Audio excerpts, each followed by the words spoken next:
Hi everyone, today I will talk about a function that replaced most used Microsoft Excel functions. He is the one punch man of Excel functions. This function punched those two functions on the face. But good news is you have a better function to use. It will solve your big data problems. For example, you can look up the unit price of your product by the codes, or you can find a customer name based on their customer IDs. Opportunities are actually many. I will simplify it for you. It will help you to your bigger purposes. So let us get into it.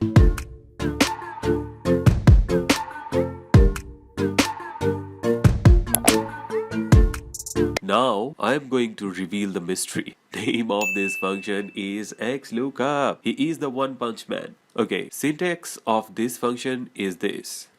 Here, lookup value is what we want to find. Lookup array is from where we want to find the lookup value, and return array is from where we want the lookup values data to come.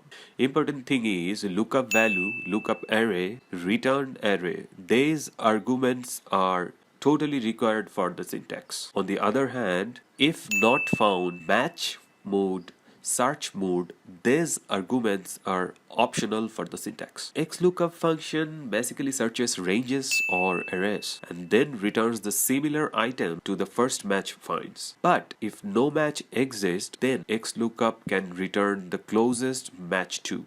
No problem. Sounds pretty critical. I will explain with different examples for you. Example number 1, I will use Xlookup to look up a sales document number in a range and ask for LC number in return. It includes the lookup value cell B4 and lookup array range B8 to B165 and return array range E8 to E165. Wow, did you see that? It gives the result just with a click. Now, example number 2. Do you know Xlookup can return an array with multiple items? So, a single formula can return LC number, LC date, material, order quantity, delivered quantity, last delivery date, and balance quantity from cell E7 to K165. Cool, right? Now you can find result in front of your eyes without scrolling down eternally. Now I will talk about optional arguments. If it is not found, then default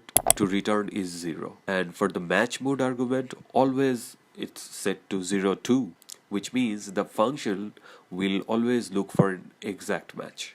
And if can't find exact match, it returns the next larger item. And the search mode argument is set to 1, which means the function will search first item to the last. These arguments won't need much for us. Example 4. In this example, nested Xlookup into Xlookup function to perform both vertical and horizontal match. It first looks for order quantity in B column, then look for a customer A in the top row of the table range C6 to J6, and finally returns the value. You don't need to scroll eternally to your right.